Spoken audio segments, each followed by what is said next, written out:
We live on IG, recording for YouTube. It's been a long time. You know, people been asking, Chuck, where you been? When you gonna drop something? When you gonna drop a solo video?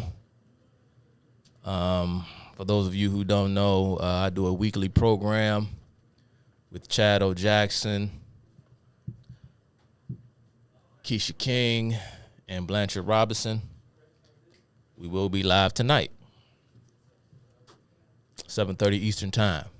And so, you know, just doing that every week and making sure that I am mentally prepared. You know, we don't really go into those discussions with a lot of preparation. Sometimes, you know, Chad may not tell us what the topic is until like the day before or the day of. So we just sort of fly by the seat of our pants, but I always sort of like to be, you know, mentally prepared. You know, and I want to start too, just maybe doing more, you know, breakdowns regarding things that are going on, you know, in politics, like, you know, day by day. You know, I can't make any promises because, quite frankly, I find a lot of that stuff somewhat boring. You know, because you got a lot of folks out there that's doing that and they're doing good work. But you all know me. You know, I try to do some deep dives into some things and try to hit some folks with some things that they may be unfamiliar with. But I'm going to try to start, you know, making more videos. But it's just tough, y'all, because, you know, I live a normal life. And I really don't have that much time. But let's get into it, man. As y'all can see on IG, and pardon the lack of direct eye contact to IG because, you know, I got a camera up here looking at me. The title, as you can see, is The Silence of the Bells, The Origin of Woke. Now, y'all probably looking at the title like The Silence of the Bells and not knowing what the heck that I'm, you know, you may not know what I'm talking about. Well, of course, well, you won't. You don't know what I'm talking about. You may notice that it is a play on the film The Silence of the Lambs, which it is. And I'm going to tell you, I'm going to explain perhaps in the closing, depending on how much time I have, why I substituted the word lamb for bell, or lambs for bells. But the subtitle is The Origin of Woke, right? We've all heard the term woke, right? We're familiar with the word, right? And, you know, we know what it means, right? Or perhaps we don't. Or perhaps maybe we know what the word means, I guess, but we don't exactly know the origin, right? Where it comes from. Because I know y'all probably like, Chuck, I mean, come on, bro. Wokeness, come on, man. Oh, man, we've been talking about this for how long now? I mean, come on. We know what woke means. Chuck, come on, man. You got to give us something more than this. Well, I'll tell you what. Stick around, and I guarantee you I'm going to say some things that you've never heard before. Because we're going to get to the bottom of what woke means, because there's some folks out there lying. There's some folks out there lying, and I'm going to start with one person in particular just to put things in perspective so you all can know, if you aren't familiar already, with some of the mindless filth that's being circulated throughout the ether. So let's get into the discussion, man. What's up, IG? What's up, D-Blade? So here we go.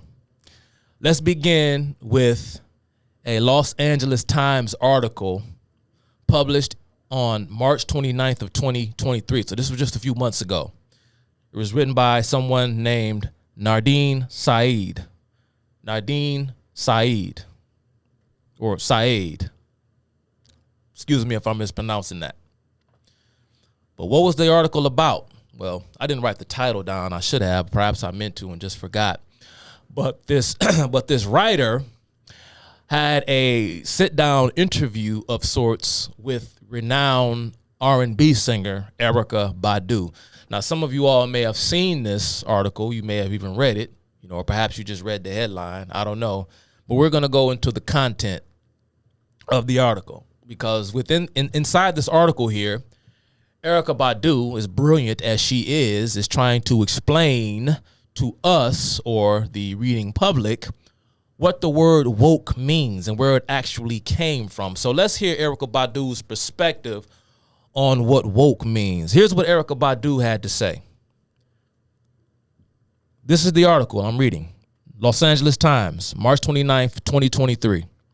Woke, a term singer Erykah Badu reinvigorated in the late aughts on the track Master Teacher, has since taken on a life of its own. And she believes it has become a put down for black people. Now pause right there. Now Erykah Badu is saying the word woke is a put down for black people. But and I read the entire article. Erykah Badu is not asked by this interviewer to explain the fact that the term woke is not a term that is exclusively used to designate a black person. But I guess when you're calling a black person woke, it takes on a different meaning as opposed to when you're calling a white person woke. Or perhaps white people can actually be woke. We'll find out. Let's see what she says. Master Teacher, y'all heard this song? I've heard this song before. Maybe I have heard it and just don't remember. I like some of Erykah Badu's songs. I remember, I can't necessarily call myself a fan because I'm not familiar with her catalog. I've never purchased one of her albums. But, she had some catchy tunes, some little catchy singles, throughout her long and illustrious career. And so, yeah, but, I'm not really a big fan and I don't really pay much attention to pop culture nowadays. So I'm not even sure when this song was released. But Master Teacher, maybe some of you have heard it. Erykah Badu says, quote, "It," by it she means the term woke, "doesn't belong to us anymore." Hey, Greg, man, I started to DM you today. I meant to, but I forgot because I was going to reach out to you and check up on you because I hadn't heard from you in a while. I'm glad you made it into the chat. If you can't stay for the entire live stream, it'll be on YouTube in a couple days. It doesn't belong to us anymore. By it, she means woke. The 4-time Grammy Award winner said in an interview this week, reflecting on the evolution of the word from a social justice battle cry to a stereotype of dissent that is now weaponized as conservative invective. This is the writer. Erykah Badu, she doesn't speak that well. So that's the writer. But she did say it doesn't belong to us anymore. I'm going to read from the lyrics from this song, Master Teacher, for those of you who haven't heard it. What if it was no niggas, only master teachers? I stay woke. What if there was no niggas, only master teachers? I stay woke. What if it was no niggas, only master teachers now? I stay woke. What if there was no niggas, only master teachers? I stay woke. Even if your baby ain't got no money to support you, baby, I stay woke. Even when the preacher tell you some lies and cheating on your mama, I stay woke. Even though you go through struggle and strife to keep a healthy life, I stay woke. Everybody knows a black or white. There's creatures in every shape and size. I stay woke. Everybody, I stay woke. Everybody stay, I stay woke. Get everybody, I stay woke. Everybody, baby. So, yeah. Very Shakespearean of Erykah Badu. The article goes on. I just thought I would throw that in there. Some of you may have not heard the song. Like I said, I don't think I've heard it. Erykah Badu, quote, "We did start a lot of stuff on there," Badu says. In that song, Master Teacher, the chorus is, "I stay woke, so stay woke," was introduced to the world by way of this album, New America Part 1. So the world was introduced to the word woke thanks to Erykah Badu. You got to love the ego on this woman. By the way, which kind of brings me into tonight on Cutting Through the Culture. The title of this particular show is Black Culture a Know-It-All? Right? I mean, you look at Erykah Badu, right? She got the doobie wrap and she got the weird clothes on, looking like some kind of fucking weirdo reject, right? She got the symbols and the what do you call it? What do you call that? The henna writing on her arms and carrying on, and the symbolism and the sigils and the whatever. I want to say unks. I don't know, perhaps. I would assume that Erykah Badu at some point in time has brandished and the unk on her body in some way, shape, form, or fashion, right? You see her and you're like, oh, okay. There's a smart person, right? You look at these weirdos, these black spiritualists who run off at the mouth, right? Promoting all sorts of foolishness. They got to know what they're talking about, right? Why else would they look so stupid? Because people who dress like that are obviously deep. They know something that you and I don't know because they go out of their way not to look like everyone else because they don't want to fit in with everyone else because they're special, don't you know? Erykah Badu is special. She has a special kind of insight, a special kind of intellect. That's why she looked like a fucking moron. Let's move on. The 52-year-old singer also used the phrase years later in a tweet to support the feminist collective Pussy Riot, whose members were detained in Russia in 2012 on hooliganism charges after staging an anti-Putin protest inside a Moscow cathedral. Badu's tweet prompted the term to go viral. Now, at this point, Erykah Badu is shown a clip, a montage of sorts, of President Trump and Governor DeSantis using the term woke. Governor DeSantis uses the term woke fascists, and he uses another term, woke something or another. I can't remember, but I didn't feel the need to put it down here. But she's shown this clip. She responds to the clip that she's shown by saying, I think they mean black. By they, of course, she's talking about Trump and DeSantis. Badu replied matter-of-factly after seeing how the politicians appropriated the term. Yeah, just another way to say thug or something like that. So when you call a person woke, particularly a black person woke, you're calling them a thug. This is what Erykah Badu says. This moron. Oh, yeah, she's a great singer, great musician and songwriter, and she's multi-talented, and she's this and she's that, and she got naked in one of her videos, right? But she's a moron.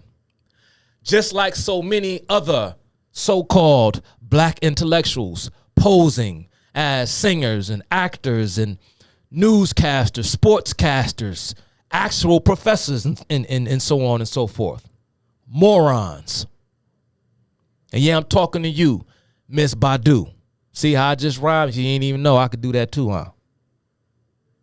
It is what it is. It doesn't belong to us anymore. This is a quote. And once something goes out into the world, it takes on a life of its own, its energy of its own. The R&B singer-songwriter then presented her own definition. She says, I can tell you what woke means. It just means being aware, being in alignment with nature. Now, what the fuck does that mean? Being in alignment with nature. In a sense, that's somewhat profound, and I'm going to explain why. When she says being in line with nature, she's probably more right than she knows. But because if you're in alignment with that, you are aware of everything that's going on. So being in alignment with nature makes you aware of everything that's going on. I guess like Marvin Gaye say. Marvin Gaye, he was asking what's going on. So I guess Marvin Gaye wasn't woke, because if he was woke, he would have known. He wouldn't have had to ask. It's not only the political arena it's not only in the political arena. That means with your health, that means with your relationships, that means in your home, that means in your car, that means in your sleep. Well, thank you, Erykah. I just came to read that to y'all, and we're going to get up out of here, right? Because y'all done heard everything y'all need to hear about wokeness. Because Erykah Badu just broke it down.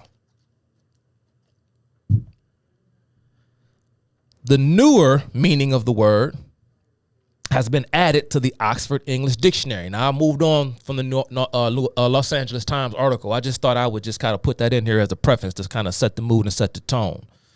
Now, the Oxford English Dictionary and the Merriam-Webster Dictionary, which now defines it as being. Here's how the Oxford English Dictionary defines the word woke: as being aware of and actively attentive to important facts and issues, especially issues of racial and social justice. The Oxford English Dictionary traced the origin of woke's newer definition to the 1962 New York Times article, If You're Woke, You Dig It, by black author William Melvin Kelly, describing how white beatniks were appropriating black slang at the time. So white beatniks were appropriating black slang back in 1962. By the mid-20th century, woke had been extended figuratively to refer to being aware or well-informed in a political or cultural sense, and the dictionary credited Badu's use of the term on Master Teacher with catapulting it into the mainstream with a particular nuance of alert to racial or social discrimination and injustice. Now we got to pause for a second, because see here it says being aware or well-informed. But the author in the New Los Angeles Times, or as a matter of fact, I think this particular description is still a part of the New Los Angeles Times piece. I'm sorry. Not the New York Times, the LA Times. Okay. Now, mind you, remember the author said that the term woke is used as conservative invective, right? But according here to the Oxford English Dictionary, it is someone who's aware and actively attentive to important facts and issues. So what are they implying? They are implying that anyone who is aware or well-informed in the political or cultural sense, by default, have to be of the left, because the term woke is only a term that is used by conservatives as a means by which to attack their political adversaries, which would be those on the left. So those on the left, by default, are aware and well-informed, because, see, if you offer conservative solutions to problems, then I guess you aren't woke according to this definition, because only someone who is of the left is woke. Or how about this? Anyone who is black and politically on the left are woke, especially because black folks the one that made up the term, right? It goes back to the 1960s. And this author, this writer for the New York Times, William Melvin Kelly. Because, see, if you're offering, you don't care. See, only the left really cares about issues. Only the left really cares about people, don't you see? And issues regarding race and gender and sex and class and so on and so forth. All right? Because if you don't subscribe to their solutions, then you're a cold, heartless bastard. You don't really care, you see. But we see what care looks like when stewardship is left in their hands. Everything turns to shit, as President Trump says. Everything woke turns to shit. But at least they can still say they care. Now, Vox had an article talking about the term woke on October. This was published October 9th in 2020 by Aja Romano. Now, she takes the term back. She goes even further than Nardine Saeed. She says, or he, Aja, a man or woman, I'm not sure. I guess it's a woman. Sounds kind of feminine. I don't know.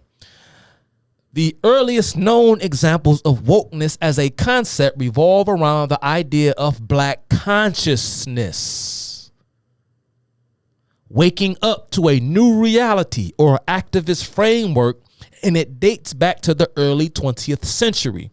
In 1923, a collection of amorphisms and ideas by the Jamaican philosopher and social activist Marcus Garvey included the summons, "Wake up Ethiopia, wake up Africa," as a call to global black citizens to become more socially and politically conscious. We going somewhere.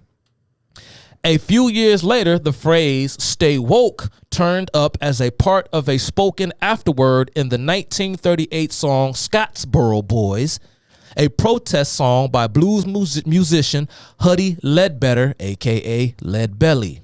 The song describes the 1931 saga of a group of 9 black teenagers in Scottsboro, Arkansas, who were accused of raping 2 white women.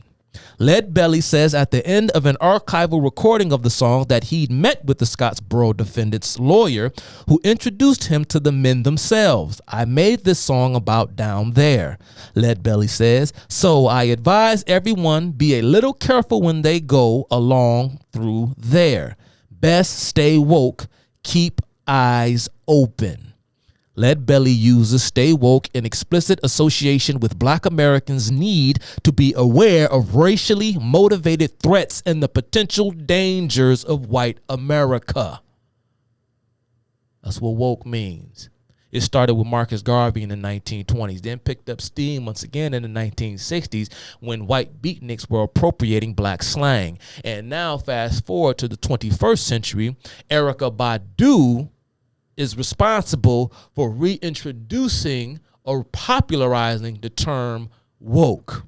And now we have conservative politicians, activists, political commentators, and so on and so forth have appropriated the terms, has appropriated the term in an attempt to use the term woke as a pejorative to castigate and denigrate their political adversaries. Are we following? Well, we cool so far. We done went from the 1920s to the 2020s. Okay. Now, aside from the kind of cultural definition, let's look at the actual definition. This is from Merriam-Webster. Woke, a verb, past tense, and past particle of wake. Synonyms for the word woke or wake are awoke, awakened, awaked, aroused, wakened, roused, stirred, knocked up, raised, excited, disturbed, revived, provoked, stimulated, rousted, routed, reawakened, agitated, rewoke, bestirred, rewaked, alerted, warned, cautioned, forewarned, advised, forecasted, informed, predicted, aware, and conscious. Now, I could have went on because there was a ton of words that were similar. But that's enough. But what's the last one I said? I cited here. Conscious. Conscious. Conscious, conscious, conscious. Well, what does that word mean? Conscious, adjective. Definition 1, having specified facts or feelings actively impressed on the mind. 2, made, given, or done with full awareness of what is being done. Got it? Okay, cool. Now let's get serious. Let's get serious. I'm going to transition over and I'm going to read the work of Kenneth Allen. Kenneth Allen, PhD. Dr. Allen received his doctorate from UC Riverside and is currently a professor emeritus of sociology at the University of North Carolina, Greensboro. How does he define conscious? Let's see. We're going to see how he defines it. We're going to go to his writing. This is Dr. Allen. Conscious or consciousness. Excuse me. William James was a pragmatist and also a friend of Mead's. He's talking about George Herbert Mead. For those of you who don't know, if you study sociology, George Herbert Mead is one of the names that you'll more than likely run across. James applied the pragmatic program to the ideas of self-consciousness in The Principles of Psychology, published in 1890. According to James, the consciousness is not structured as some argue, Freud and Wundt. You know who Sigmund Freud is. The word Wundt. Wundt is the psychologist William Wundt. Another name that you'll run across if you study psychology. William Wundt is sort of like one of the godfathers of that discipline, but a process that can best be characterized as a stream. This is conscious or consciousness. For James, consciousness emerges as the mind reflexively uses ideas as instruments in the struggle to live. All consciously held ideas then must be understood as the ongoing result of a series of unending experiences wherein consequences of holding such ideas are known. In other words, consciousness always implies a kind of double move. We are both consciously aware of an idea and aware of having that idea. Consciousness is being reflexively aware of our own ideas. Like Rene Descartes. What is a thing? How does one know he is in fact conscious? He knows he's conscious because he can contemplate consciousness. I think, therefore I am. And according to James, consciousness contains a pragmatic motive. We consciously evaluate our ideas and hold on to the ones that prove useful. Let's move on. I'm going to go a bit further and sum this up one last time. Consciousness, according to Dr. Kenneth Allen, is defined as humans are not simply aware. That's how he describes it. They are aware that they are aware. For example, not only feel pain, we are aware of that pain and we give it meaning. Think about the relationship between pain and gender. Okay. Consciousness then is reflexive awareness. Mead, as in George Herbert Mead, argues that consciousness is the result of language, whereas Marx, on the other hand, argues that consciousness has a material base. The effect of creative labor is a product that mirrors our nature back to us. Now, let me read that again. Marx, on the other hand, argues that consciousness has a material base. The effect of creative labor is a product that mirrors our nature back to us. Let me read to you George Wilhelm Friedrich Hegel's dialectical scheme, the very concept of something called negation. Hegel held that the absolute, capital A, could be likened to, say, God. First puts forth or posits itself in the immediacy of its own inner consciousness and then negates this positing, expressing itself now in the particularity and determinateness of the factual elements of life and culture, and finally regains itself through the negation of the former negation that had constituted the finite world. Now, that sounds like a bunch of crazy gobbledygook, right? Don't make much sense, right? Here's how one can understand it, you see. Think about Marx, and I'm going to get more into this because I'm going to talk about Marx because I know what y'all was thinking. I know y'all talking about, man, woke. I know this audience. I know my audience. When we hear the term woke, we know where the term woke comes from, all right? But we just going to break it down, a few more levels, right? So we can have the ammunition, the necessarily ammunition we need to combat this sickness. Because I don't think some folk, they don't even know the half of it. But I'm going to try my best to give them that half today. But we knew that Marx was associated with this whole concept of wokeness. We knew that, right?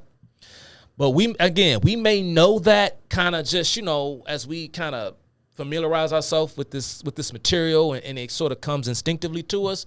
But perhaps we don't really know what that means in depth, and we correlate or talk about Marx and the usage of the term wokeness in modern culture and politics today. So when Marx says the effect of creative labor is a product that mirrors our nature back to us, he's saying that man sees his humanness in things. Man sees humanness in the things that he creates. He recognizes that he is a creator when he gazes upon the things that are made in the likeness of his image, because without being able to gaze upon the things that are created in the likeness of his image, he has no conscious or no perspective of what it means to be a creator. He does not know what he is until he negates from his oneness. When Hegel is speaking this way in terms of God itself. God had, and I've explained this before in other lives and broadcasts, that God as all does not know what it is if it is everything. It must fold over on itself and contract upon itself in order to know itself.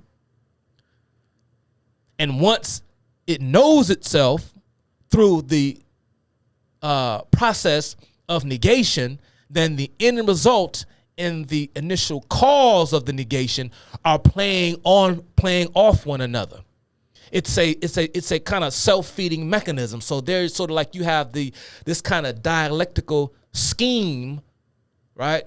Within how can I say it? If you want to sort of look at, let's say, creation in our conception of God in a more, I guess, sort of metaphysical way. All right. So the issue with Marx is that he says, and he claims, and this might be in my notes somewhere, that human beings, we get swept up in a sea of commodities because given the nature of our economic system, or particularly the nature of the economic system as it was in the mid 1800s, you could say it hasn't changed much, but man has become isolated and alienated because Marx is big on this concept of alienation. Man becomes alienated from his work because as a laborer, he does not own, right, the product that was created as a result of his own labor. He can only bring his labor to the table, but he does not own what it is that he creates. So that alienates him from the creative process. So he does not recognize, in essence, his own power because he is alienated from things. Why is that important? Why is that significant? Remember, we're talking about consciousness now. Because when you see yourself in the thing that you have created, you recognize that you are a creator. I think some of you all can see a bit of foreshadowing here. I'm going to read to you all. Some of you may have never heard this before. And that's why I'm going to read it. We all know who Friedrich Engels is, don't we? Karl Marx's, well, by the time Marx died, Engels was the only friend he had left. And, you know, he was Marx's collaborator. It's a shame, poor Engels. We don't even mention him. I think it's in the name. You know, Engels, his name, you know, just doesn't have the same ring to it, right? Engelism. It just doesn't sound quite the same. Oh, wait a minute. Before I go to what I was going to go to, let me slide over here. I wanted to explain. I think I just did off the top of the dome in my own way, my own words. But I want to read once again from Dr. Allen's perspective on Marx and Marx's understanding of labor and alienation. Marx, who argued that there is an intrinsic relationship between the material world and labor and the ideas that people hold to be true, this connection is first purely made under conditions of primitive communism, where the worker and her or his community are directly related to production and product. Alienation comes as the worker is separated from the work process and the end product. In this, both the world of human creation and the fundamental humanness of labor stand as alien objects to the person. The worker is not only set adrift in a sea of commodities, consumerism, but the break between worker and work is what allows false consciousness and ideology to take hold. Now, in the past, I've used the term false consciousness, and I have associated it with Marx.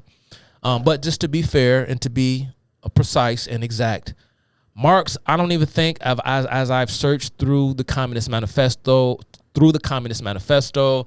I believe Marx and Engels, their earliest work was a piece called The Holy Family, I believe it was. And then there's Das Kapital, which consists of 3 volumes, one of which Marx did himself. Volume 2 and 3 was put together by Engels. I guess Marx may have left behind some manuscripts, but by the time volumes 2 and 3 were released, Marx was dead by then. But Das Kapital was supposed to be Marx sort of his that was it. That was the theory to end. That was everything kind of in a nutshell, was going to explain and validate his whole theory. And so on, and I have yet to come across the term false consciousness in any of Marx's writings. What I am now coming to realize and what I am learning is that the concept of false consciousness was created by the Frankfurt School and not by Karl Marx himself. I just wanted to put that out there. This ideology, of course, comes from the bourgeoisie. He's talking about false consciousness. the ideas of the ruling class are in every epoch. This is Marx, quote, the ideas of the ruling class are in every epoch the ruling ideas. Again, the ideas of the ruling class are in every epoch the ruling ideas. So ideas, I guess, have this sort of trickle down effect. So those who are subordinate to the ruling class take up the ideas of that ruling class. And of course, as we all know, that this is what in fact validates society and allows for the society to function. However dysfunctional that functioning, or however dysfunctional that particular functionality may be, if that makes sense, right? Just trying to find a way to say that and say it correctly, but I think y'all get the point. Under capitalism, then, the working class participates in their own oppression by holding and believing in ideas produced by the ruling class.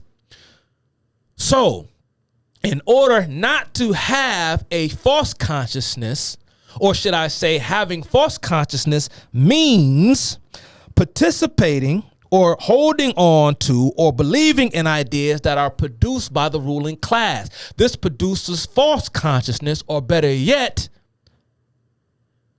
such an individual isn't conscious at all, because if you are conscious of things that aren't true, you're living in non-reality. You're living in a dream. You must awaken to what? You must awaken to the state of your oppression. And one of the ways that you will awaken to the state of your oppression is that you abandon the belief in ruling class ideas.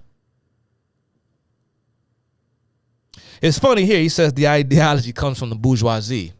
I may do a whole little talk on that. We talk about this whole concept of the bourgeoisie. Anyway, and I know you all like to, well, I'll get back to that. I don't want to spoil that because we may get to that toward the end. As you all know, the term bourgeoisie is a French term, and I may speak about the French later on. Here is a piece, here was the speech. I'm going to read the speech that was given by Engels. This is Engels at the graveside of Karl Marx on March 14th. I believe Marx died in 1883. Here is Engels at the graveside of Marx. Now listen to what Engels had to say. He's talking about his friend. Just as Darwin discovered the law of development of organic nature, so Marx discovered the law of development of human history. The simple fact, hitherto concealed by an overgrowth of ideology, that mankind must first of all eat, drink, have shelter, and clothing before it can pursue politics, science, art, religion, etc. That, therefore, the production of the immediate material means, and consequently the degree of economic development attained by a given people or during a given epoch, form the foundation upon which the state institutions, the legal conceptions, art, and even the ideas of religion of the people concerned have been evolved, and in light of which they must, therefore, be explained instead of vice versa, as hitherto been the case. So what Engels is saying is that the first thing man desires is material comfort. He is concerned with drink, water, shelter, and what have you. Now understand that Marxism is quintessentially Malthusian. When I say Malthusian, I'm talking about Thomas Malthus, the conservative philosopher. Many people, say that he Thomas Malthus would be considered on the political right. But and I'm not an expert on the philosophy of Thomas Malthus, but of course I am familiar with his most, I guess, enduring contribution to the Western mind, and that is his whole concept of the consequences of man sort of living in a world of finite resources, and how does an ever-growing population deal with this reality. And so you have to understand that Marx and Engels and others who subscribe to his ideas at the time, you have to understand what they're thinking. They're caught up in the midst of industrialization. They've never seen anything like this before. And when you look at the small percentage of the property owning class, they're thinking to themselves, well, what the heck? So as we become more and more advanced, those who own the means of production are going to do whatever that they must in order to maintain their position within or as property owners at the expense of those who do not own property. And they're going to use that capital to acquire even more capital. Therefore, there is going to be this massive sort of material schism between the haves and the have-nots. And the class of property owners were going to grow ever more, they're going to contract and get smaller and smaller. And the laboring class, or what he calls the proletariat, was going to get bigger and bigger. And so considering the fact that man must first eat, drink, sleep, and everything, have shelter and clothing, all of that other philosophy, art, law, he's not thinking about all that stuff, not until he feeds himself, not until he clothes himself, and so on and so forth. Now, according to Engels, prior to Marx, it was vice versa. But Marx figured it out. He said everybody had it wrong. But that is not all. Marx also discovered the special law of motion governing the present-day capitalist mode of production and the bourgeoisie society that this mode of production has created.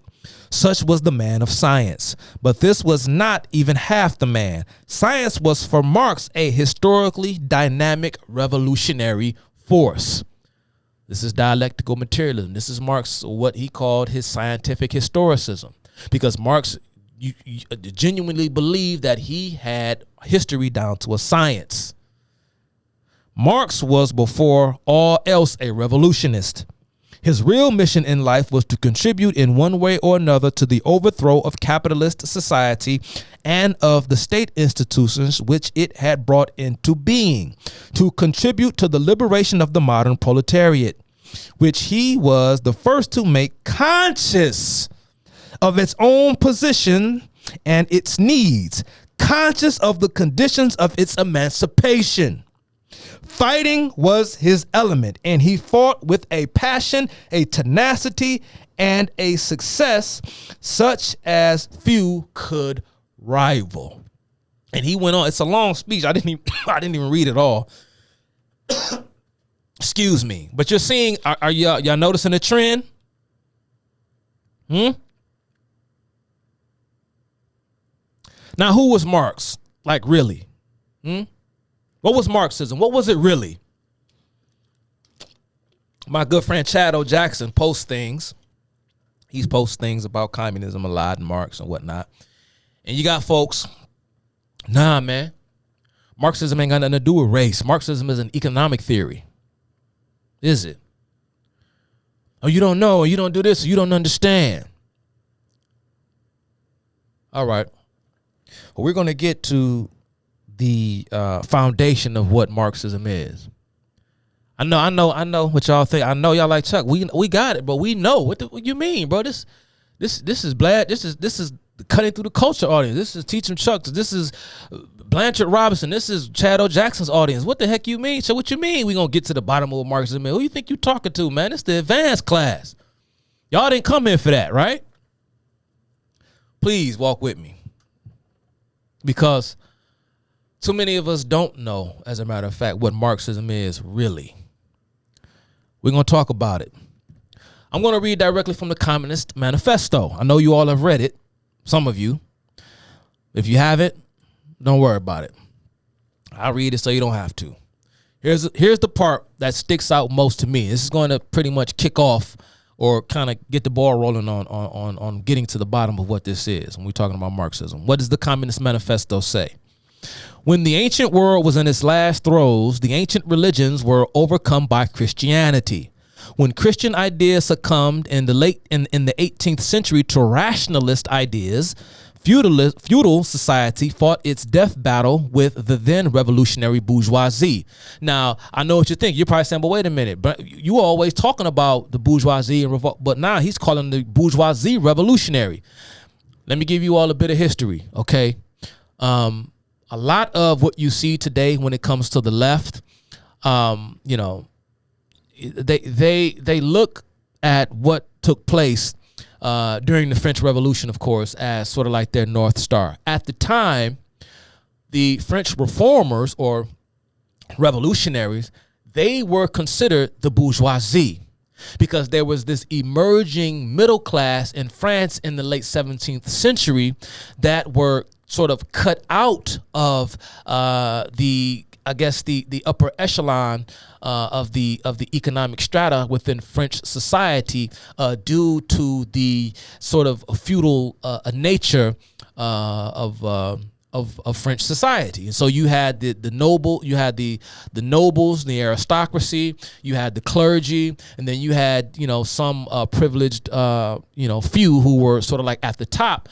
But at the time, this emerging middle class were beginning to familiarize themselves with the ideas and the concepts of the Enlightenment. And many of them went into the field of law, because that was sort of like what the educated class in France in the late 1700s, the 18th century, this is what they did. They went into law and philosophy and art and musicians. And so you had this intellectual fervor going on in France at the time. And that is where they began to get those ideas that perhaps, there is in fact a better way.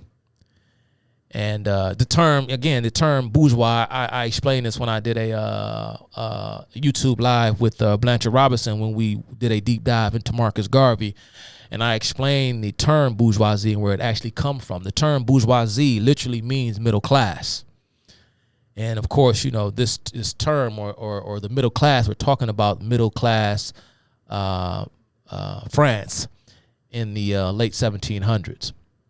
Okay, and so the bourgeoisie were the revolutionaries, but the bourgeoisie were eventually, And around about 1792, the establishment of the Paris Commune, headed up by the Sans-Culottes and the Jacobins, went after those who actually spawned the revolution a couple of years earlier. But I may get into that. I may get into that later.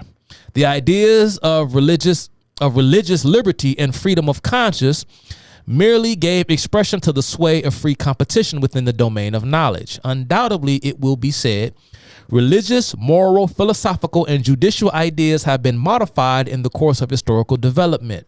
But religion, morality, philosophy, political science, and law constantly survived this change. There are, besides eternal truths, such as freedom, justice, etc., that are common to all states of society. But communism abolishes eternal truths. It abolishes all religion and all morality, instead of constituting them on a new basis. So what Marx is saying is that these concepts like religion, morality, philosophy, political science, law, they constantly survive the change. So as societies have changed throughout time, those particular concepts were always sort of part and parcel of the cultural context that any sort of given people across that space and time continuum found themselves in. Okay? There are, besides, eternal truths such as freedom, justice, etc., that are common to all states of society, except communism, because communism abolishes eternal truths. It abolishes all religion and morality instead of constituting them on a new basis. So we don't make them new. We don't sort of reform and change our attitudes toward morality. We abolish them altogether. It therefore acts in contradiction to all past historical experience. So Marx is saying that I'm going to draw a hard line in the historical continuum and make an attempt to abolish these very concepts entirely. Pretty lofty task, wouldn't you say? What does this accusation reduce itself to? The history of all past society has consisted in the development of class antagonisms that assume different forms at different epochs. But whatever form they may have taken, one fact is common to all past ages: that exploitation of one part of society by the other. So what he's saying is what has always accompanied the past ages have been the exploitation of one part of society on the other.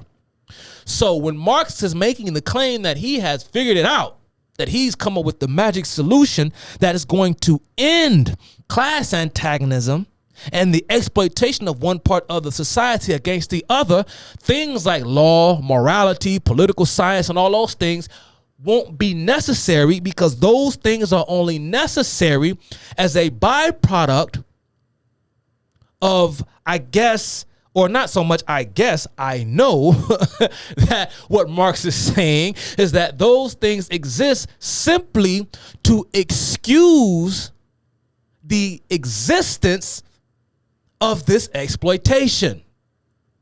Without the exploitation, you would not need law, morality, ethics to justify this exploitation. Stop exploitation, you get rid of everything else, because everything else is downstream from class antagonism.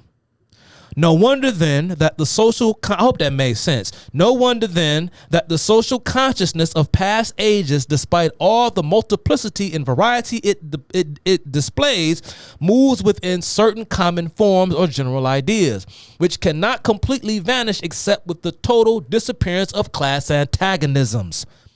The communist revolution is the most radical rupture with traditional property relations.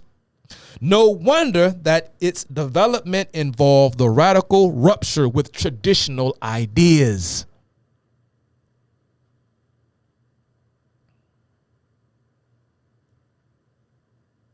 All that stuff, it just, again, you know, it's the sigh of the oppressed. Religion, the opiate of the mass. Thank you for the follow. Flynn, Miss Flynn, I can't ask my Flynn. I don't know how you pronounce it, but thanks for the follow. Yo, yeah. And if you know somebody else, bring them in here. So there you have it. I got lost. What was I saying?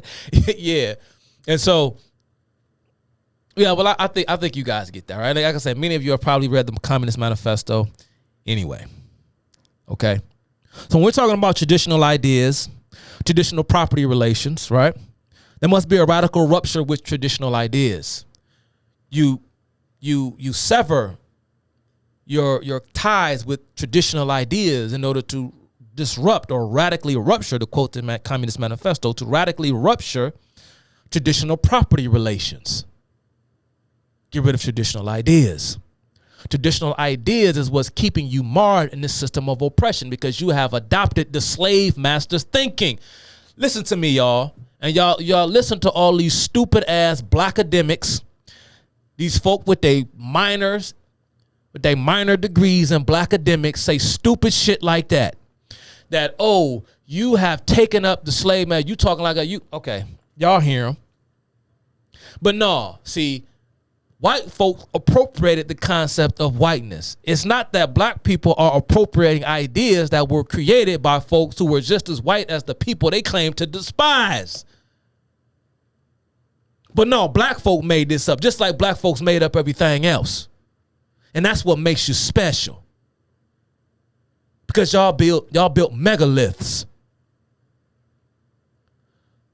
During the Moorish occupation of Europe, Spain primarily, you all are the ones who civilized the white man.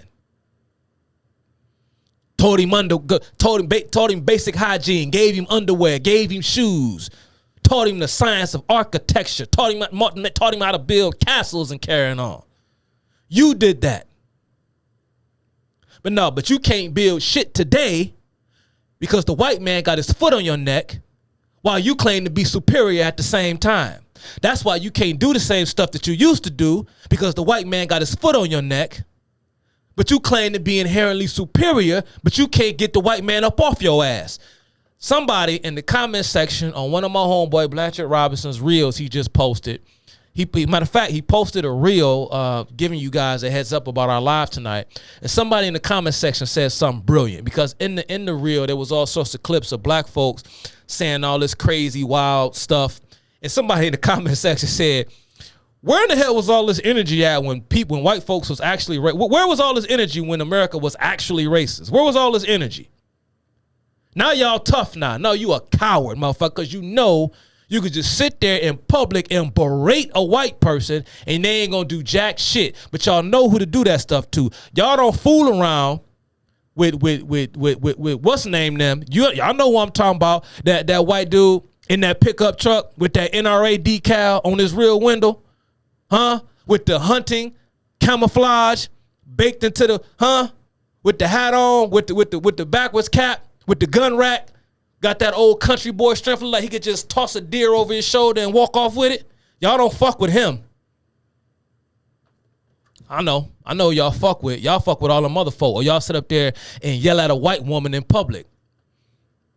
But y'all gonna mess around and come across the wrong white boy one day, and he gonna slap the shit out of you. And I hope he do. He gonna slap. It's either him or it's gonna be me. Y'all know who to try that stuff with, acting all tough. But you still oppressed, nigga, but you tough. Y'all can't stand y'all. Tune in tonight, Cutting Through the Culture. I need to get all this energy out before the night, because I can't be like I am right now. I can't be like that on tonight, because, you know, I'm the black sheep of the family, y'all. But they let me sit at the table anyway. That's why I love them. They love me for me. So, yeah. Y'all build pyramids, but y'all can't build families. So here's a quote from Marx, one of his most famous quotes. Well, you know what? I take that back. It's not even that famous, because I don't think a lot of people have heard it. I've used this quote before, and I have erroneously credited it to Vladimir Lenin. But sometimes it's hard to know where Marx and Lenin begin and end. That's why you hear people use the term Marxism, Leninism, or I'm a Marxist-Leninist. Lenin was literally like the reincarnation of Marx. I mean, Vladimir Lenin hardly had an original thought. Perhaps he was more politically savvy than Marx was, perhaps more charismatic and a better speaker. But it's hard to know where Marx and Lenin begin and end. But Marx, I believe Marx is the one who said this here, and which is, communism begins where atheism begins. Now we're going to get into it, y'all. Don't forget, I'm talking about wokeness now. Because when we're talking about woke, we're talking about conscious. We're talking about consciousness. How does one begin to foster a class or revolutionary conscious? Let's go into Marx's upbringing. Let's go into his background. Marx was born in Trier, Germany in 1818. If you go to Marx, I believe the home that Karl Marx was raised in, grew up in Trier, Germany, I believe, if my memory serves me correctly, I think it's a museum. You can go, if you ever find yourself in Trier, Germany, you can go and take a tour of Karl Marx's home. I believe it was turned into a landmark in a museum back in like 1948, 47, somewhere around there. So, yeah. I believe that the area that Karl Marx grew in, I believe it was a predominantly Catholic area, I believe. But nevertheless, Karl Marx, of course, he is an ethnic Jew. I believe that Karl Marx came from a line of rabbis. I believe that his family, particularly on his mother's side, but it may be his father's side. I'm going off memory with a lot of this stuff, although I did kind of jot some things down to sort of jog my memory. Marx's father would disavow Judaism and become a Lutheran Protestant. And he had the young Marx baptized when he was 6 years old. It's interesting, and I'm going to quote, of course, Marx, and I'm going to quote Marx's attitudes toward Martin Luther. Not Martin Luther the King, but the Martin Luther. I know. He was born Michael. I know, y'all. That's why his dad and had his name changed. He changed his name and changed his son's name. This is what Marx had to say about Martin Luther. Luther is at the vanguard, the destroyer of medieval thoughtlessness, even if his theological thought remains pre-critical and his onslaught against usury. Naive. Let me read that again. Even if his theological thought remains pre-critical and his onslaught against usury naive. So pretty much Marx is saying of Martin Luther, now this is Marx, this is a guy who hated religion, right? Marx says of John Luther, not John Luther, who the heck is John? He says of Martin Luther that he was at the vanguard and he was the destroyer of medieval thoughtfulness. He's talking about the Catholic Church. As I said, I brought up and I cited this quote when I did my YouTube talk on MLK, because we talked, I figured I would bring this up because, Martin Luther. And here is Marx praising Martin Luther. Why would someone who was so adamantly against religion praise Martin Luther? The father, the progenitor of the Protestant Reformation. Well, because in Marx's eyes, that the rebellion against the Catholic Church was the first step in the dialectical process toward the abolishment of all religion. Martin Luther simply got the ball rolling. Now, Marx's father was quite, I guess, liberal, you would say. He spent a lot of time reading, philosophy and other things of that nature. One of the men that the young Marx was, I guess, he was taught the works of this individual, and that is, what is his real name? Let me see. Did I write it down? Yes. Francois Marie Acuet. Not sure how to pronounce that, John. My French is a little bad. But of course, that person, of course, is better known as Voltaire. We all know who Voltaire is. We may not be familiar with his philosophy, but we've heard the name, right? And so, Marx's father would spend a lot of time reading the works of Voltaire to the young Marx. Just in there as an aside, just kind of mindless trivia. Again, because Marx, he didn't sort of grow up in this sort of kind of diehard religious home. I guess, the father was like, I don't want to abandon my my faith completely, but that whole that Jewish thing, I don't know. Again, just thought I'd put that out there. Marx is a young man, of course, like I said. Did I say this earlier? If I didn't say it, I'm going to say it now. Then Marx was a notoriously difficult person to get along with. I didn't have many friends, even as far back as grammar school, or what we would call elementary school, I guess. He had the darndest time making friends because of his personality, as you would imagine. As I alluded to earlier, that Marx's formative years took place during two momentous trends, which was industrialization and the popularity of materialism. That's going to become big as we go on. Of course, Marx wasn't a particularly exceptional student. He did okay, I suppose. He did enter college. He went to a few different colleges. I think he started off at Bonn University. Then he transferred over to the University of Berlin. Then he eventually got his doctorate at Jena University. He went to college to study law at the behest of his father, but he was never really into it. I know that he was removed from his first school, which I think was Bonn, because of public intoxication and unruliness. Again, he was just an asshole. Okay, pretty much.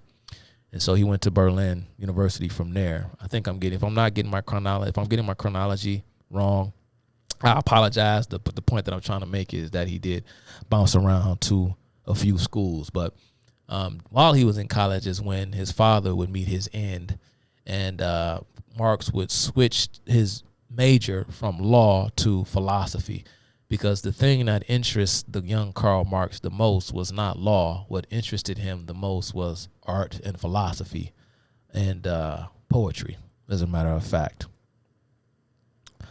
And, just as an aside, when you think about it, it's kind of weird, before he sort of became the guy that we know, his initial idea, he wanted to become a university professor. So go figure. but he couldn't find a professorship, or perhaps he didn't even try, because by then he was already notorious for his views, and we're going to get to it. Marx's life, I wrote this down, Marx's life would forever be changed after he transferred to the University of Berlin, I believe, or it may have been Bonn, but anyway. But at some point, he fell in with a group known as the Young Hegelians. And they were enamored with a book entitled The Life of Jesus, published in 1935. Now, what is the life of Jesus? Who wrote the life of Jesus? Well, the life of Jesus was written by a man, a Protestant theologian by the name of David Friedrich Strauss. Remember the name, David Friedrich Strauss. You know, you got all these folks running around, right? They know what Marxism they know what it is, right? They know about Karl Marx. Okay. Who was David Strauss? He was born January 27th in 1808 in Ludwigsburg, Württemberg, somewhere in Germany. He died on February 8th, 1874 in Ludwigsburg, Germany. He was a controversial German Protestant philosopher, theologian, and biographer whose use of dialectical philosophy, emphasizing social evolution through the inner struggle of opposing forces, broke new ground in biblical interpretation by explaining the New Testament accounts of Christ mythologically. He was influenced during his studies at the universities of Tübingen and Berlin by the doctrine of George Wilhelm Friedrich Hegel. Strauss proposed a developmental theory of formative Christianity in which the interaction of inherent conflicting forces and interpretations led to a higher religious synthesis. This analysis undergirded his aforementioned work, The Life of Jesus. In The Life of Jesus, Strauss denied the historical value of the Gospels and rejected their supernatural claims, describing them as historical myth, or the unintentionally created legendary embodiment by 20th century writers of the primitive Christian community's popular hopes. Now again, some of y'all may agree with this. I'm just putting it out there. Let's read from The Life of Jesus. There's a passage I thought encapsulated Strauss's ideas and attitudes perfectly well. Let's see here. The results of the inquiry which we have now brought to a close have apparently annihilated the greatest and most valuable part of that which the Christian has been wont to believe concerning his Savior Jesus, have uprooted all the animating motives which he has gathered from his faith, and withered all his consolations. The boundless store of truth and life, which for 18 centuries has been the element of humanity, the ailment of humanity, seems irretrievably dissipated. The most sublime leveled with the dust. God divested of his grace, man of his dignity, in the tie between heaven and earth broken. So he say, listen, I killed it. I slayed that dragon. That's done. That's over with. All right. The ailment of humanity seems irretrievably dissipated. You can't bring it back. It's gone. I've destroyed it. Strauss shocked all of Germany with his contention and was barred from his professorship in 1839. Again, at this time, folks were, it was very unpopular to say things like that at the time. He was barred from his professorship. Strauss, nevertheless, not only influenced 20th century liberal and eschatological schools of biblical thought, but also challenged subsequent scholars with the search for the historical Jesus. So that's a brief bit of Strauss. Of Marxist groups of associates and Strauss enthusiasts was a man named Bruno Bauer. Who was Bruno Bauer? Bruno Bauer wrote in 1840 an essay titled Historical Criticisms of the Synoptic Gospels, wherein he posits that the Gospels were forgeries, that Jesus never existed, and therefore the Christian faith is a fraud. Now, according to Marx biographers, Bruno Bauer was sort of, I guess, Marx almost sort of like his mentor. He almost saw Marx as sort of like I don't even know if Bruno Bauer was older than Marx. I mean, it wouldn't be nothing to look it up and find out real quick. But from what I understand, Bruno Bauer was even more vehement and more vitriolic than Marx was at a certain period of time. Bruno Bauer was Engels before Engels. At some point, Marx and Bauer would go their separate ways because Bauer would run afoul of leftist orthodoxy. And I think I put that in here, and I'm going to get to it, and you'll see. Let's move on. Let's go further.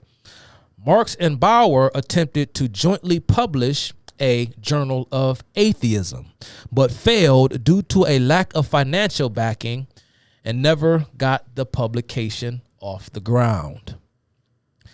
Bauer and Marx would later have a falling out after Bauer's abandonment of leftist orthodoxy around 1843. So at this point in time, Marx and Bauer are trying to put out a journal of atheism. Never got off the ground. It was Bauer who convinced Marx not to present his doctoral thesis to the University of Berlin due to the conservative environment, the conservative religious environment at that university. And so that's a bit of history about Bauer. I could have went more into, some of Bauer's thoughts and writings, but I think you all get the point. And lastly, a piece titled, now this was it. This was the one. You had The Life of Jesus by Strauss. You had Historical Criticisms of the Synoptic Gospels by Bauer, and you had a piece titled The Essence of Christianity. Some of you may be familiar with this gentleman, because it's a very famous book, published in 1881, written by a man named Ludwig Andreas Feuerbach, would be the final death knell through the coffin of whatever Christian or religious sympathies Marx may have had left. Ludwig Feuerbach was the icon. He was the hero to end all heroes to German atheists at the time. Ludwig Feuerbach. Friedrich Engels would recall in 1888 that Feuerbach's book had, this is Engels, right, writing in 1888 about Feuerbach's book. This is a quote from Engels. Feuerbach's book had a profoundly liberating effect on him and Marx by, quote, breaking the spell of the Hegelian system and establishing the truths that human consciousness, get this now, and establishing the truths that human consciousness is the only consciousness or spirit that exists, and that it is dependent upon the physical existence of human beings as part of nature. There's that concept of consciousness. Notice how he says, breaking the spell of the Hegelian system. Now, I know a lot of you, when you think Marx, you think Hegel. But Hegel was not necessarily a predecessor to Marx. You had different competing schools of philosophical thought that were all trying to gain a piece of what it was that Hegel was ultimately trying to say. Hegel did not, or may very well not have even endorsed Marx, because you had what was called the left-wing Hegelians and you had the right-wing Hegelians. Those who were on the right were considered idealists, and those who were on the left were considered to be materialists, because even those who were inspired by Hegel thought that Hegel perhaps didn't quite go far enough, or that he didn't get things completely correct. He laid a certain foundation down in terms of how to explain movement. And we're going to get to that when we talk about movement and motion. But what was Hegel's ultimate, this sort of synthesis almost into a higher understanding, this synthesis between praxis and behavior, principle and reality. And when you juxtapose man's ideals in correspondence to what he actually does, those things sort of grow or develop into a kind of synthesis that allows for man's evolution and flourishing. But the left-wing Hegelian said that's not quite it. In 1844, Marx wrote to Feuerbach with reference to the latter's, these are two other works, Principles of the Philosophy of the Future, published in 1843, and The Essence of Faith According to Luther, published in 1844. That in them he had, intentionally or not. This is Marx writing to Feuerbach. He says to Feuerbach that he had, intentionally or not, listen to what I'm about to say. Marx writes to Feuerbach, quote, whether intentionally or not, had given socialism its philosophical foundation. I'm going to read that again because I don't think y'all understand what I just said. That Feuerbach, according to Marx, had given socialism a philosophical foundation. Remember that. For those of you who you think you know, oh, Marx was an economist.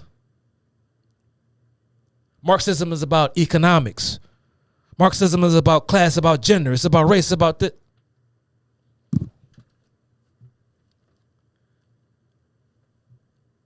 Marxism is about atheism.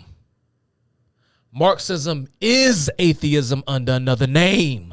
What you are seeing when you look at its political expression, you are seeing the political expression of atheism. And I'm going to explain as we go further how Marx and why he was able to sort of develop his theory on politics and economics based solely on his atheism. Before I move on, let's dive a little bit further into Feuerbach. Who is Ludwig Andreas Feuerbach? He was born July 28th in 1804 in Landshut, Bavaria, part of Germany. He died on September 13th, 1872 in Rauschenberg, Germany. He was the fourth son of the eminent jurist John von Feuerbach. Ludwig Feuerbach abandoned theological studies to become a student of philosophy under George Wilhelm Friedrich Hegel for 2 years at Berlin. In Feuerbach's magnum opus, The Essence of Christianity, he posited the notion that man is to himself his own object of thought and that religion is nothing more than a consciousness of the infinite. Listen. The result of this view is the notion that God is merely the outward projection of man's inward nature. So, God is a conception of man's inner nature. So, when man creates God, he sees God or sees himself in that which he calls God. So, what that informs man of is the realization that he is God himself. He must be God himself because only one who is God can recognize God in something else. Look at Marx's economic theory of man's alienation from his own labor. What is the result of man's labor is the commodity. He creates that which he is because that thing is a product of, again, his own mind, his own creation. You don't know what you are until you see the thing itself reflected back onto you. You don't know what you are until you know what you are not. So you must have something on which to view so that you can have this reflexive awareness, contemplation. I think, therefore I am. The fact that God exists, that we have a concept of God, is proof positive to Marx, who was influenced by Feuerbach, who claimed that man is the maker of God because what God represents is man's own ideals, his own needs, his own wants, his own desires, to be loved, to feel safe, to feel secure. Some say Well, I get it. I get why. I get why man felt the need to invent a God to fulfill these needs of comfort, of security, of paternal guidance and love. But it doesn't make it true. And so when you rid yourself of the illusion that God is real, then one becomes awakened or woke or conscious to the fact that he is God himself. Y'all don't hear me, dog. Listen to all these fools who got minors in black academics. How much they go on and on and on and talk to you about how superior black people are to everybody else.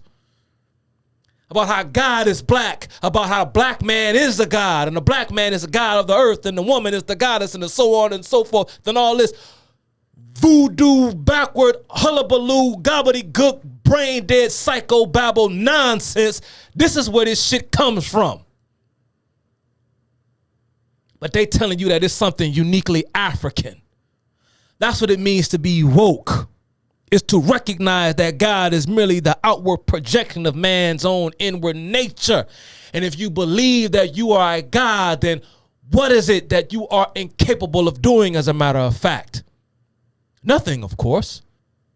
Why should you abide by the law? Why should you pay your taxes? Why should you deal with this oppression that you think that you are living under? Because gods don't live this way. You wouldn't have to live this way if you just realize your true potential. Ain't that what they tell us all the time? Black folks, know who you are, know your history, know how great you are, know how great you are great because you were great. There's evidence that you were great and your greatness is being kept away from you by people who aren't as great as you, but they are somehow great enough to still keep your greatness from you. Feuerbach reasoned that the true essence of religion is anthropological in nature. Thus, the true creator is man, not God. God is a creature of man's own will or longing for the things that correspond to his own needs: morality, law, security, love, etc. And although Feuerbach denied that he was an atheist, he nevertheless contended that the God of Christianity is an illusion.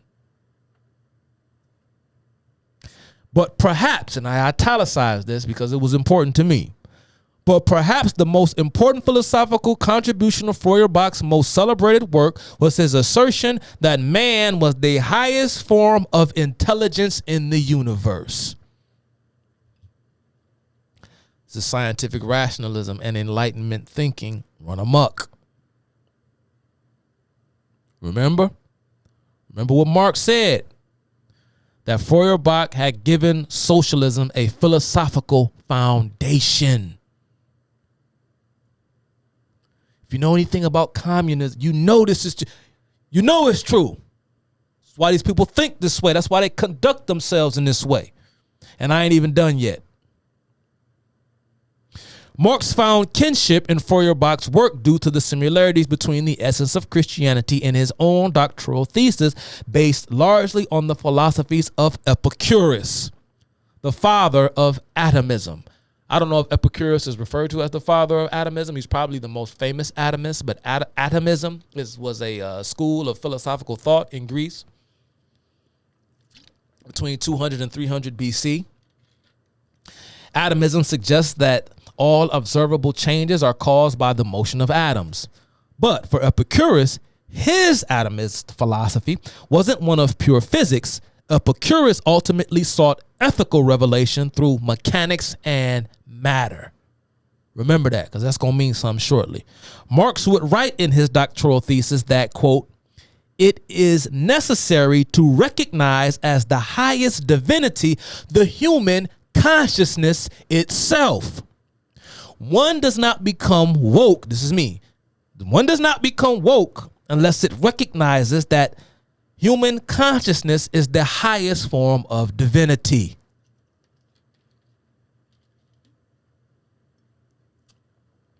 God, in a Hegelian sense, is just the manifestation of man's own nature, man's need to see himself apart from his own essence. So what they're saying is religion has it backwards. God didn't create man, man created God. God is not a creature of order. God is a creature, or the creator of order. God is a creature of chaos. It is man that brings order to God's chaos. Because as all-knowing, as everything, God is both nothing at the same time. Because if one is everything, one is nothing. Because one cannot know anything until it knows what it is not. To be all-knowing is to be ignorant. So it is Lucifer that redeemed you from your perfection. I talked about this subject briefly in my last YouTube video on the God within, man's greatest heresy. I'm telling you what these people believe. I'm telling you what they think. This is the occult. Leftism, Marxism, communism, humanism, secularism, progressivism, liberalism as it is today. This is occultism.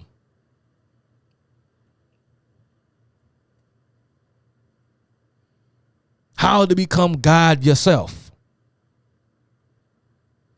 Bear in mind that Marx's initial goal was to become a professor of philosophy, which he didn't.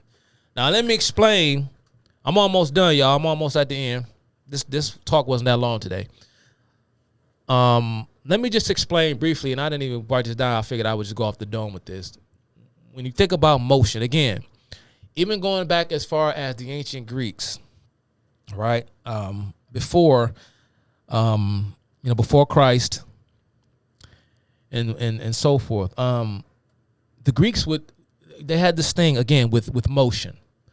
They wanted to understand what was the initial cause of motion. What caused the universe to move. They understood that even back then, as far back as 1600 BC, that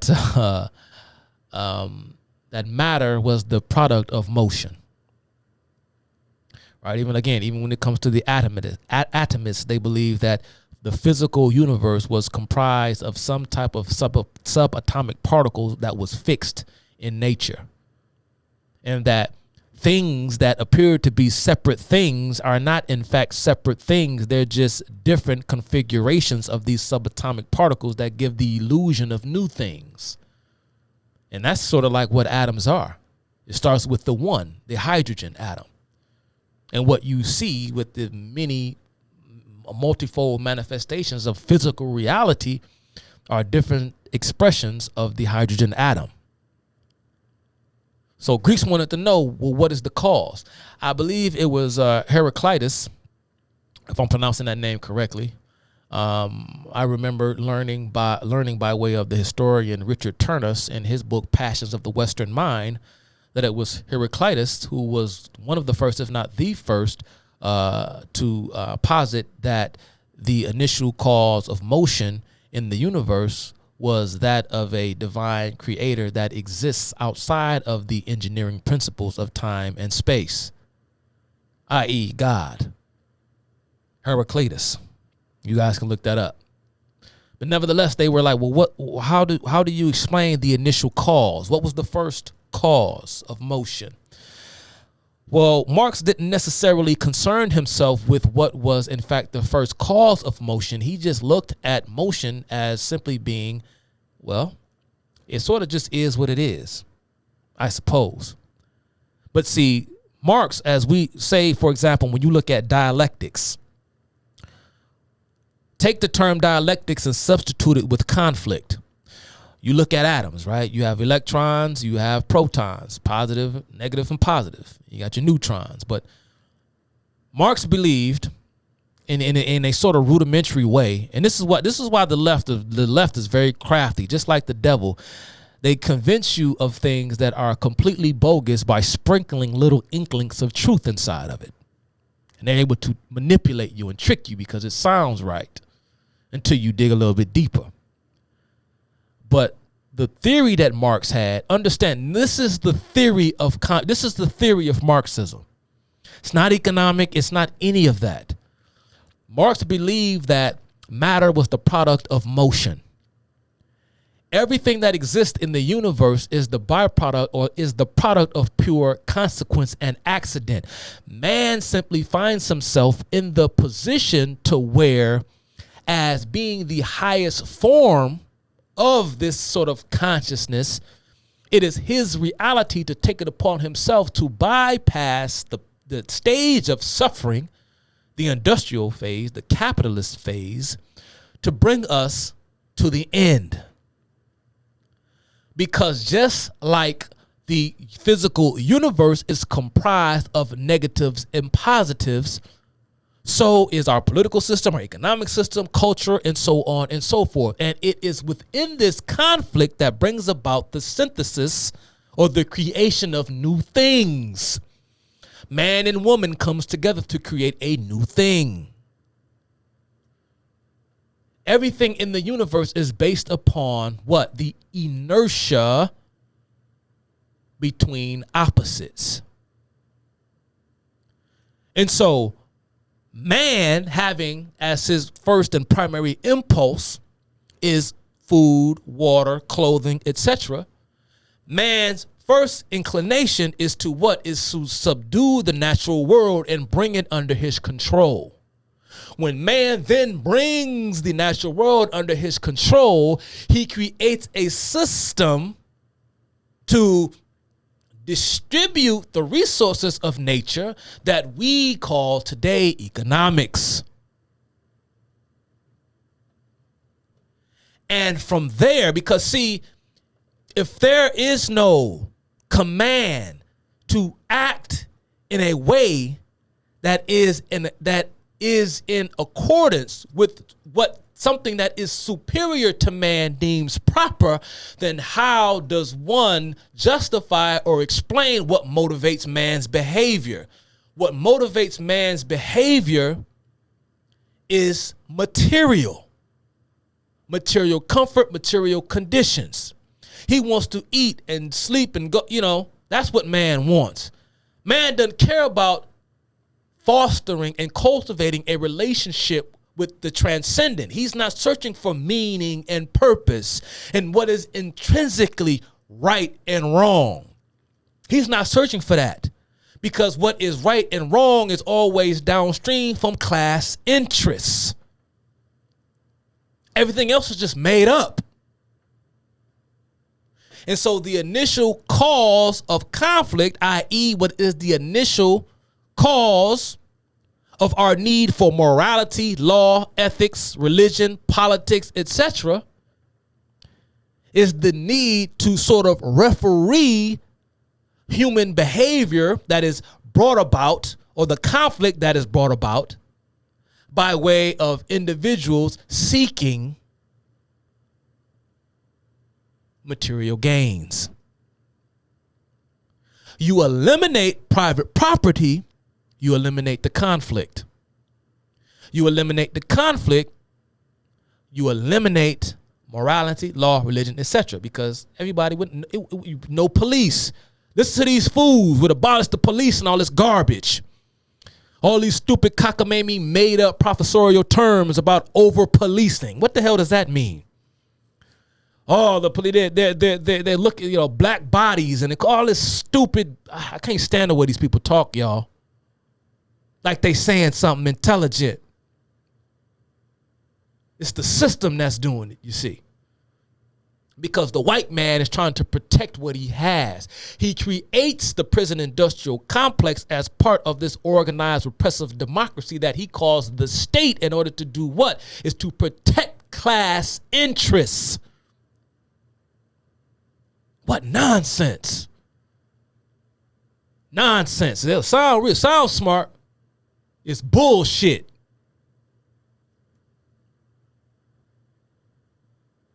So that's smart. You have to understand the essence of left, the essence of the left, the essence of leftism is atheism.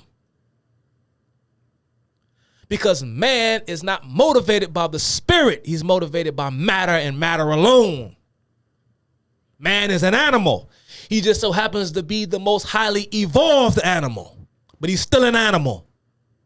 And there is nothing objectively true about things like the golden rule, praying for those, praying for your enemy, blessing those, being kind, not being covetous, not honoring thy mother and father, not killing, not stealing. Those things only exist because they benefit the elite, the ruling class. Because if you did not believe in being covetous, then you would march right over to the wealthiest, swankiest neighborhood in your immediate area, right? Kick in them folk door and drag them out their home and shoot them point blank dead in the head, leave them laying dead out there in the street and commandeer their homes like they did in so many communist revolutions throughout the world, beginning with the French Revolution in 1792.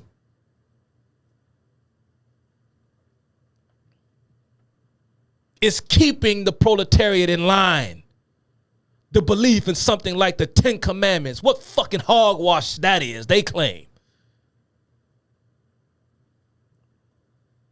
It's the side of the masses, side of the oppressed. Quotes. You want to know what communists, you want to know what they think? You want to know what they believe? What do communists have to say about religion, faith, morality, God, Christianity? I'm going to read it. We do not believe in eternal morality, and we expose all the fables about morality. Vladimir Lenin. Law, morality, religion are so many bourgeois prejudices behind which lurk an ambush just as many bourgeois interests. Karl Marx. We therefore reject every attempt to impose on us any moral dogma whatsoever as an eternal, ultimate, and forever immutable moral law on the pretext that the moral world, too, has its permanent principles which transcend history and the difference between nations. Friedrich Engels. It is now perfectly clear to me that the so-called sacred writings of the Jews are nothing more than the record of the old Arabian religious and tribal traditions modified by the early separation of the Jews from their tribally related but nomadic neighbors. Friedrich Engels. Religion is a kind of spiritual gin in which the slaves of capital drown their human shape and their claims to any decent human life. Vladimir Lenin. We hate Christians and Christianity. Even the best of them must be considered our worst enemies. Christian love is an obstacle to the development of the revolution. Down with love of one's neighbor. What we want is hate. Then can you conquer the universe. This is Anatoly Lunacharsky. Let me read that one again. We hate Christians and Christianity. Even the best of them must be considered our worst enemies. Christian love is an obstacle to the development of the revolution. Down with the love of one's neighbor. What we want is hate. Only then can you conquer the universe. Again, Anatoly Lunacharsky. He was the Russian commissar of the Ministry of Education. Anatoly Lunacharsky, commissar for the Ministry of Education. What we want is hate. Vladimir Lenin has a whole speech about hate. And one of Vladimir Lenin's most famous quotes is, hate is the beginning of all wisdom. I started to write down Vladimir Lenin's speech about hate, but I figured y'all get the point. I might do it later on another show. It would be a great mistake to believe that religion will die out of its own. We have repeatedly emphasized Lenin's opinion that the Communist Party cannot depend upon the spontaneous development of anti-religious ideas, that these ideas are molded by organized action. That's Yemelyan Yaroslavsky. He was a Bolshevik revolutionary, and he was a member of the League of the Militant Godless. So what he's saying is, no. We can't leave it up to the people on their own to come into this reality on their own. In order for people to develop an anti-religious fervor or sentiment, this has to come by way of organized action. So we must engage in a organized, systemic, no, let out left, they let that word systemic, a systemic effort to stamp out religious ideas and religious thought. And that's exactly what communists do. That's exactly what the Communist Party did. You know, y'all know how big Russia is alone. At the beginning in 1917, the beginning of the Bolshevik Revolution, or the Russian Revolution, there was a period of moderation where you had the provisional government that overthrew the Tsar. But a lot of people say, well, Lenin and his Red Guard Bolsheviks overthrew the Russian monarchy. That's not entirely true. The Russian monarchy was overthrown by just a whole slew of folk who were displeased with how the state of things in Russia. But it was Vladimir Lenin and his Red Guards that took over the provisional government. They didn't overthrow the monarchy. They took over the government that had overthrown the Tsars. Anyway, this armed insurrection. But yeah, shoot, I dang near lost my train of thought. What was I talking about? But yeah, at the time in 1917, Russia had there were thousands of churches throughout Russia. They say by, I forgot the year. I'm goodness gracious. Why did I bring this up? Because it's going to bug the heck out of me because I can't remember it. But almost, I like 90 to 95% of Russia's churches have been demolished or destroyed or converted into museums. Secular museums or museums to Marx or Lenin or Stalin or what have you. There were tens of thousands of churches all throughout Russia. But by the end, near the end of the Soviet Union, there were only about 60 churches left in Russia.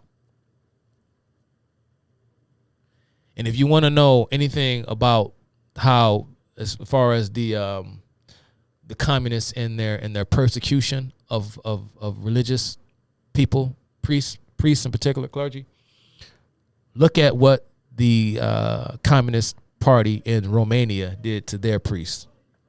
I implore you. What was the name of the famous Romanian prison where a lot of their political dissidents and priests were held?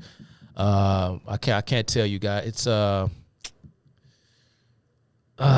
trying to remember the name of that Romanian prison.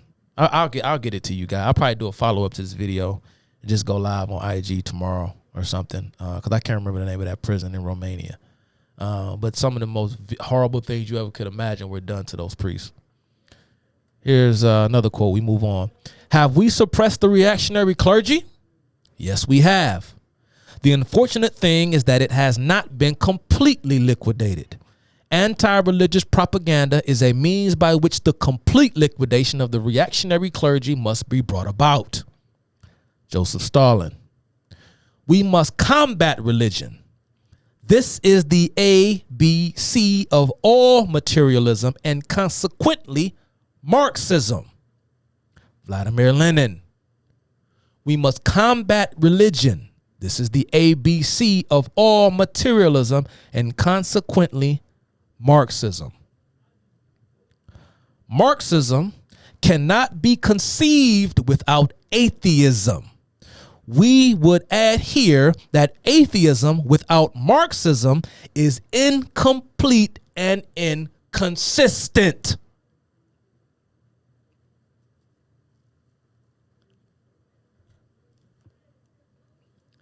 I'm going to read it again. I know y'all tired. Y'all don't want me to repeat this stuff because y'all heard it the first time, but I'm going to repeat it again anyway. Marxism cannot be conceived without atheism. We would add here that atheism without Marxism is incomplete and inconsistent. Vladimir Lenin. Now here is now if you look at the official party statement, they have a whole ton of stuff on their attitudes about religion, God, Christianity. It's a whole slew of stuff. But I took this section here in particular. This is the official party statement. The struggle against the gospel and Christian legend must be conducted ruthlessly and with all the means at the disposal of communism. If a communist youth believes in God and goes to church, he fails to fulfill his duties. This means that he has not yet rid himself of religious superstitions and has not yet become a fully conscious person, i.e., a communist. So in order to be conscious, you must be an atheist. So, I don't know. What does Erykah Badu have to say about that? Most intellects do not believe in God, but they fear us just the same. Okay. That's probably the last time y'all gonna hear me sing. Most intellects don't believe in God, but they fear us. Who the hell is us? What she talking about? Black folks? What that tell you? I remember when I was young listening to that song, that's how I interpreted it. I interpreted that to mean these intellectuals don't believe in God, but they believe in us. So what do they know that you don't know? Oh, I get it. They know that the black man and the black woman and all their melanated glory is in fact the true God. They fear you. That's why they work systematically and unceasingly to bring you down, to keep you down. Because they know that once you recognize your real power, their game is over.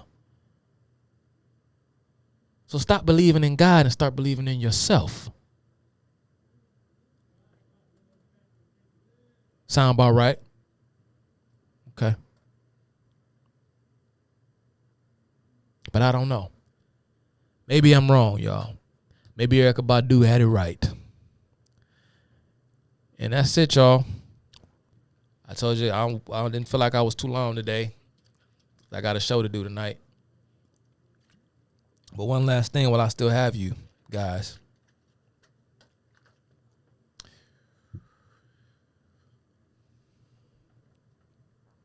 I named this, I titled it, and I'm sorry I can't respond to questions and comments and stuff like that because I can't be here too long.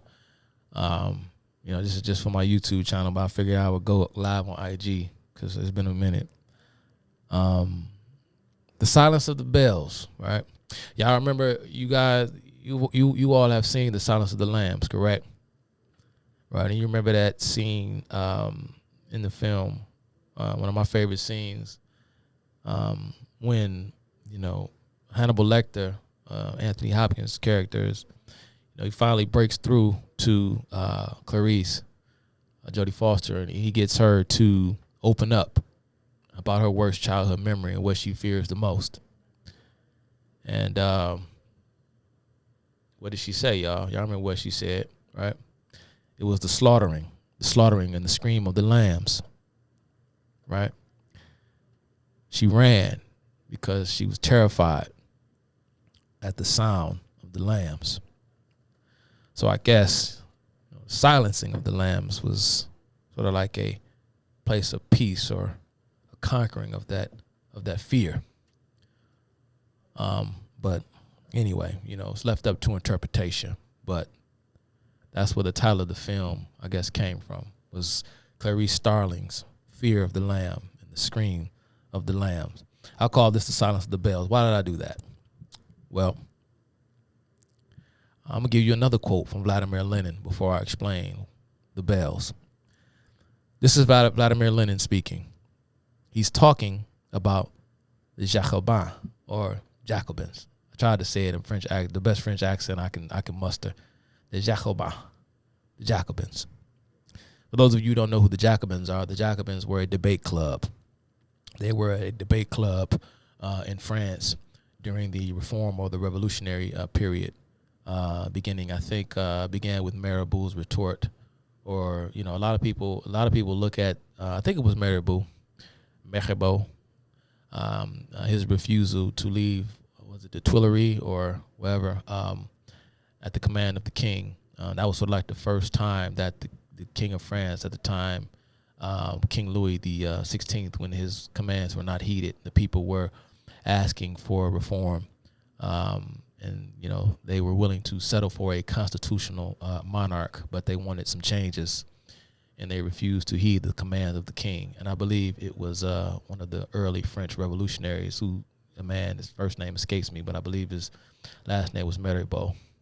And when he was approached and he was told by one of the king's men, didn't we ask the crowd to disperse? And Mirabeau, I forgot what Mirabeau said to him in reply, but he pretty much said to him, we ain't going nowhere. We want to be heard. And this is referred to as Mirabeau's retort. And this is sort of like what sparked the French Revolution. Or some people say that the French Revolution began with the storming of the Bastille. Or perhaps it was when the great Russian general who commanded the National Guard troops in Paris, Lafayette, the great Lafayette, when he ordered the slaughter of a bunch of unruly protesters in Paris. This may have sparked, or perhaps it was when the monarch was overthrown by the sans-culottes in 1792. But again, y'all, the Jacobins was part. You had all type of debate clubs: the Jacobins, the Cercle Social, the Girondins.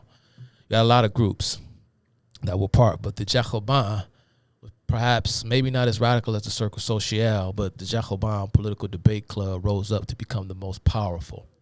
They were a minority, but they became the most powerful. And of course, the most powerful of the Jacobins was Maximilien Robespierre. And, this led to the terror of beginning in around about 1792 to 1794. Here's what Vladimir Lenin had to say about the Jacobins. Bourgeois historians see Jacobinism as a fall. Proletarian historians, that would be like your Howard Zinn types, see Jacobinism as one of the highest peaks in the emancipation of an oppressed class. The Jacobins gave France the best models of a democratic revolution and of resistance to a coalition of monarchs against a republic. Again, that's Vladimir Lenin. Now, why did I mention that? Why did I mention the Jacobin and Vladimir Lenin's affinity for Jacobinism? I'm going to tell you. On August 18th, 1792, the government forbade the wearing of religious vestments in public. It ordered the deportation of all priests who refused to take the oath of allegiance to the civil constitution of the clergy. It forbade religious processions. It confiscated gold and silver religious vessels used in mass. It removed the church's right to register births, marriages, and deaths, all of which became official functions that were transferred to the civil authorities. And they outlawed the ringing of bells, the church bell. Have to bear in mind, too, ladies and gentlemen, that, again, the church was under fire from the beginning. Again, the revolution in France got progressively, thanks, Tish, I appreciate it. The revolution in France became progressively more radical and more extreme because the king sort of refused to give up his authority, pretty much, and he was exploiting his veto power to prevent the fast tracking of a lot of these reforms that were coming by way of the National Assembly. And so what ended up happening was the proletariat, because the bourgeoisie had effectively gotten the constitutional republic based upon the declarations of the rights of man. They sort of got that document drafted, but the reforms and changes weren't happening fast enough. So that gave rise to a set of sort of Jacobins that were referred to as the sans-culottes. The word, again, y'all, pardon my bad French, or you can call it culottes. Y'all remember this was a style back in like the 90s. Girls was wearing these pants they call culotte pants, and they stop at the knee. But sans-culottes means long trousers or no culottes, because culotte pants were worn by men of privilege in France. They had to, and then they would wear silk stockings from the knee down. Where those who were the poorer they wore pants that covered their entire leg. They wore long trousers. So the sans-culottes were the people in France who wore long trousers. And those who wore the long trousers were the revolutionaries, sort of like, what do you call it? Like Mao Zedong in his Red Guards, when they had to walk around with like the red patches or whatever, or Mussolini's black shirts, Hitler's brown shirts. Well, you had the long trousers in France, and those were your revolutionaries. Well, they are the ones who established the Commune Insurrectionnelle, or the Paris Commune, in 1792, and which they effectively had the king deposed. You know, King Louis tried to squash the rebellion by trying to solicit the help from other European monarchs to help put down the revolution, but that proved ineffective. And so the king was finally overthrown. But they had their eye out on the church for a very long time, and they nationalized the church effectively by confiscating their possessions and outlawing the practice of tithing and so on and so forth. Because at that particular time, by the late 1700s, I said I wasn't going to go into a long about this, but I'll do it. By the late 1700s, France was in financial ruin. France was a broken country. And to make a long story short, they sought to nationalize church property in order to alleviate some of France's economic woes.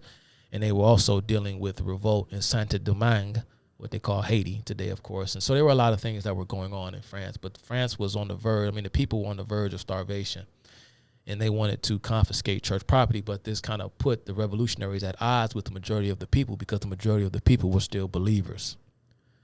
And again, you know, they made or forced these priests to take an oath of allegiance to the civil constitution. And those who refused to take an oath and said, no, my oath and my allegiance is to God and to the Bible, not the state, these were considered refractory priests. Just like when Stalin talks about reactionary clergy, these were considered refractory priests. A lot of them were in prison. Well, if you refused to take the oath of civil service, you were either imprisoned or you fled for your life. And so the church had already been under attack, but they kind of sort of let it be. But once the sans-culottes took over and tried to institute a new constitution, this was like sort of like the second constitutional convention, then that's when all hell broke loose. And they demanded that the refractory priests that were in prison for refusing to take an oath of allegiance to the state, they demanded that they all be executed on top of everything that I just named. But most importantly to the people, they forbade the ringing of the church bell. I'm going to read from historian Ian Davison on the importance of the church bell. Rural France had lived to the rhythm of bells since time immemorial. Church bells announced the morning mass and signaled the midday break with the angelus, celebrated marriages and tolled for deaths, rang out for victories in war, and warned of dangers. The first revolutionaries had conceded the rights of religion in their Declaration of the Rights of Man, but the sans-culottes of the Paris Commune, who always recognized the sound of the great bell, now determined that the revolution would be wholly secular, and thought they could simply sweep away the sound of bells from the lives of the peasants. So that's it, y'all. These communists, atheists, Marxists, Erykah Badu types are trying to outlaw the ringing of the church bell. But we ain't gonna let them, are we? No, we're not. So next time somebody talks about, well, what is woke? And they make the connection between being woke or wokeism and Marxism, point them in the direction of men like Feuerbach, Strauss, Bauer, etc. Because to be a Marxist is to be an atheist. And atheism without Marxism, to quote Lenin, is incomplete and inconsistent. Thanks for watching, y'all. Peace out.